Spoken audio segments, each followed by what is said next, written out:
12 জন নর্তকী রাজকুমারী। বহুকাল আগে ছিল এক রাজা, যার ছিল 12টি পুত্রী সন্তান। এরাই হলো 12 জন রাজকুমারী। প্রত্যেকে একে অপরের চেয়ে আরও বেশি সুন্দরী। এবার প্রত্যেকেই হয়ে উঠেছিল প্রাপ্তবয়স্ক এবং তাদের বিয়ের ব্যাপারে রাজার মাথায় একটা ফন্দি ছিল। কিন্তু শীঘ্রই সে জানতে পারে যে 12টি রাজকুমারী সারা রাত শুধু নাচ করে। রাজপ্রাসাদের কেউ জানতো না যে ওরা কোথায় যায়। রাজা দুশ্চিন্তায় পড়ে যায়। উনি ওদের ঘরের দরজা তালা দিয়ে রাখেন যাতে ওরা বাইরে না যেতে পারে। কিন্তু তার সব প্রচেষ্টাই জলে যায় এবং তিনি দেখেন রাজকুমারীদের জুতো ফাটা। তিনি চিন্তায় পড়ে যান এবং এক ঘোষণা করেন, যে ব্যক্তি রাজকুমারীদের নাচের এই রহস্য ফাঁস করতে পারবে সে যে কোনো এক রাজকুমারীকে বিয়ে করতে পারবে এবং আমার মৃত্যুর পর সেই হবে রাজা। কিন্তু সেই ব্যক্তি যদি এই কাজটা 3 রাত্রের মধ্যে করতে না পারে তাহলে তার প্রাণ নিয়ে নেওয়া হবে। খবর হাওয়ার মতো ছড়িয়ে যায় আর অবিলম্বে একজন রাজকুমার সামনে এগিয়ে আসে রাজকুমারীদের রহস্য ফাঁস করার উদ্দেশ্য নিয়ে। আমি আপনার প্রতিবেশী রাজ্যের রাজকুমার, আর আমি এখানে এসেছি আপনার রাজকুমারীদের রহস্য ফাঁস করতে। মহারাজ তাকে সস্নেহে রাজপ্রাসাদে স্বাগত জানায়। রাত্রিবেলা ভোজনের পর তাকে একটি ঘর দেওয়া হয় শোয়ার জন্য। ঘরটি ছিল রাজকুমারীদের ঘরের ঠিক উল্টো দিকেই। তার বিছানাটা এমন জায়গায় রাখা ছিল যাতে সে রাজকুমারীদের ঘরে নজর রাখতে পারে, এটা দেখতে যে তারা নাচ করতে কোথায় যায়। রাজকুমারীদের ঘরের দরজা খোলাই ছিল। রাজকুমার তার ঘরে ছিলেন।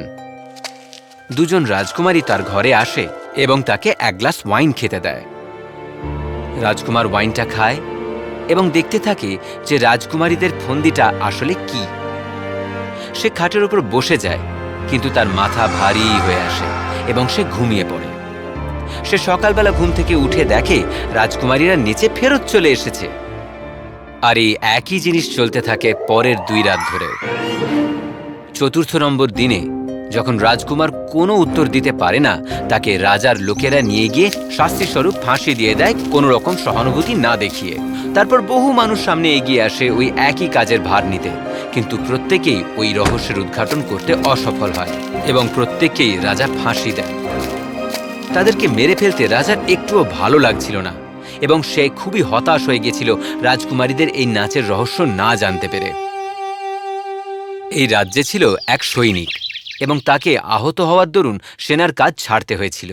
এবার যেহেতু তার জীবনে আর কোনো উদ্দেশ্য ছিল না, সে সিদ্ধান্ত নেয় রাজার শহরে যাবে। রাজধানীতে যাওয়ার পথে সে এক বৃদ্ধ মহিলাকে সাহায্য করে। মহিলা তাকে ধন্যবাদ জানিয়ে জিজ্ঞাসা করেন, তুমি কোথায় যাচ্ছ? আমি জানি না, আমি ভাবছিলাম মহারাজার রাজ্যে যাব। ও, রাজকুমারীদের জন্য? না, তবে এর সঙ্গে রাজকুমারীদের কি সম্পর্ক?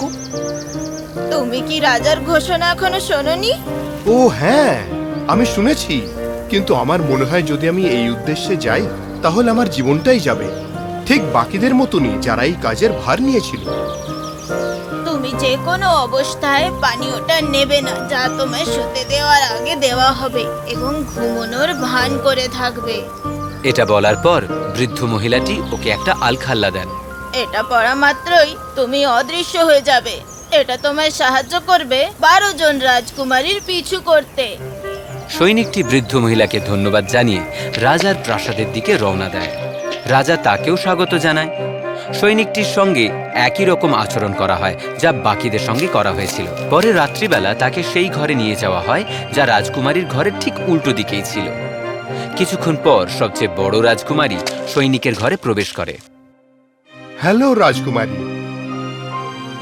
হ্যালো, আমি আপনার জন্য ওয়াইন এনেছি, দয়া করে এটা খেয়ে নিন। সবার তরফ থেকে এটা আমি এনেছি। সৈনিকটি এ ব্যাপারে সবকিছু জানত। সে পুরোটা ওয়াইন মুখে ঢেলে নেয়, কিন্তু গেলে না, যেহেতু সে জিভের নিচে একটা স্পঞ্জ রেখে নিয়েছিল। রাজকুমারী ঘর থেকে চলে যেতেই সে মুখ থেকে স্পঞ্জটা বার করে এবং ঘুমিয়ে পড়ার ভান করে। রাজকুমারীরা তাকে ঘুমোতে দেখে আনন্দিত হয়ে ওঠেন প্রত্যেকে সুন্দর সাজগোজ করে নেয় বাইরে বেরোনোর জন্য। সবাই যখন একেবারে তৈরি হয়ে যায়, সবচেয়ে বড় রাজকুমারী তার খাটে টোকা মারে, যা তৎক্ষণাৎ মাটির নিচে চলে যায়। 12 জন রাজকুমারী একের পর এক ওই পথ ধরে বাইরে বেরিয়ে যায়।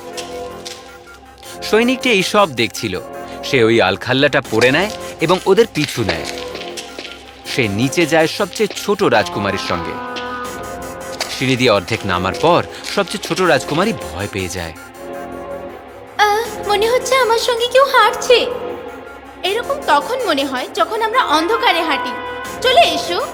সৈনিকটির পা পড়ে যায় রাজকুমারীর জামায়। সে আরো ভয় পেয়ে যায়। কেউ আমার জামা ধরে টানছে। আমার খুব ভয় হচ্ছে। পেরেকে আটকে গেছে হবে। বের করে নিয়ে চলে এসো। সৈনিকটি হাসে এবং রাজকুমারীদের সঙ্গে সঙ্গে এগিয়ে যায়। রাজকুমারীরা একটা সুন্দর বাগানে যায়, যেখানে গাছের সব ডালপালাগুলো ছিল রূপোর। সে সত্যি কিনা দেখতে একটা পাতা ছিঁড়ে নেয় এবং সঙ্গে সঙ্গে বাজি ফাটার আওয়াজ হয়। আর ছোট রাজকুমারী আবার ভয় পেয়ে যায়। তুমি কি আওয়াজটা শুনতে পেলে? হ্যাঁ, ওটা আনন্দের প্রতিধ্বনি ছিল, কারণ আমরা আরেকটা পুরুষের হাত থেকে বাঁচলাম। তারা এগিয়ে চলে আরেকটা বাগানের দিকে, যেখানে সব গাছের পাতাগুলো ছিল সোনার। সৈনিকটি এবারও একটা পাতা ছিঁড়ে, আর আরেকবার বাজি ফাটার আওয়াজ হয়। বড় রাজকুমারী ছোট রাজকুমারীকে বলে ওইসব আওয়াজে মন না দিতে। তারা সামনের পথ ধরে এগিয়ে চলে, যার দুধারের গাছপালা ছিল হিরেতে ঢাকা। সৈনিকটি একটা হিরে ছিঁড়ে নেয়, আর এবারও ছোট রাজকুমারী বাজি ফাটার আওয়াজ শুনতে পায় এবং সে ভয় পেয়ে যায়। সৈনিকটি দেখে 12 জন রাজকুমার 12টি নৌকো নিয়ে তাদের জন্য অপেক্ষা করছে। প্রতিটা রাজকুমারী 12 জন রাজকুমারের আলাদা আলাদা নৌকোতে বসে যায়। সৈনিকটি ছোট রাজকুমারী নৌকোতে বসে ওদের পিছু নেয়। ও রাজকুমারী, আমি বুঝতে পারছি আজ নৌকো একটু বেশি ভারী লাগছে। আমার দাঁড় বাইতে বেশ পরিশ্রম করতে হচ্ছে। আমি জানি না, কিন্তু আমার এখানটা বেশ গরম লাগছে। 12টা নৌকো গিয়ে পৌঁছয় লেকের অন্যদিকে, যেখানে ছিল একটা সুন্দর এবং দারুণ একটা রাজপ্রাসাদ। 12 জন রাজকুমার এবং রাজকুমারীর রাজপ্রাসাদে ঢোকে এবং সৈনিকটিও তাদের সঙ্গে ঢোকে। হলে প্রবেশ করা মাত্র গান বাজনা চালু হয়ে যায়। 12 জন রাজকুমারী তাদের রাজকুমারের সঙ্গে আনন্দে নাচতে শুরু করে। তারা রাত 3টে অবধি নাচে, যতক্ষণ না তাদের জুতো ফুটো হয়ে যায়। তারপর তারা ফেরত আসার কথা বললে 12 জন রাজকুমার তাদের নৌকোয় করে আবার ফেরত দিয়ে যায় লেকের উল্টো দিকে। এইবার সৈনিকটি বসে বড় রাজকুমারীর নৌকোতে।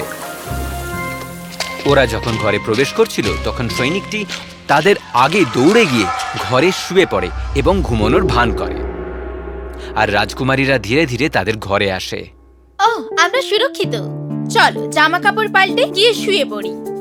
এটাই ঘটতে থাকে প্রতি রাতে। সৈনিকটি ওদের পিছু নেয়, প্রমাণ সংগ্রহ করে, আর ওদের ফেরার আগেই ও বিছানায় এসে শুয়ে পড়ে। শেষ দিনে যখন রাজা সৈনিকটিকে ডেকে পাঠায়, সে বলে, হে মহারাজ, আপনার 12 জন রাজকুমারী তাদের ঘরের নিচে একটা সুড়ঙ্গ দিয়ে বাইরে যায়। রাজপ্রাসাদের নিচে একটা দুর্গ আছে। এবং সে পুরো গল্পটা তাকে বলে দেয়। রাজা রাজকুমারীদের দিকে তাকায়, যারা বড় এক পর্দার আড়ালে দাঁড়িয়েছিল, এবং তাদের জিজ্ঞেস করে, এটা কি সত্যি? মহারাজ, আমি সঙ্গে প্রমাণও এনেছি। সে রাজাকে রূপো, সোনা আর হীরের পাতা দেখায়, যা সে ছিঁড়ে এনেছিল।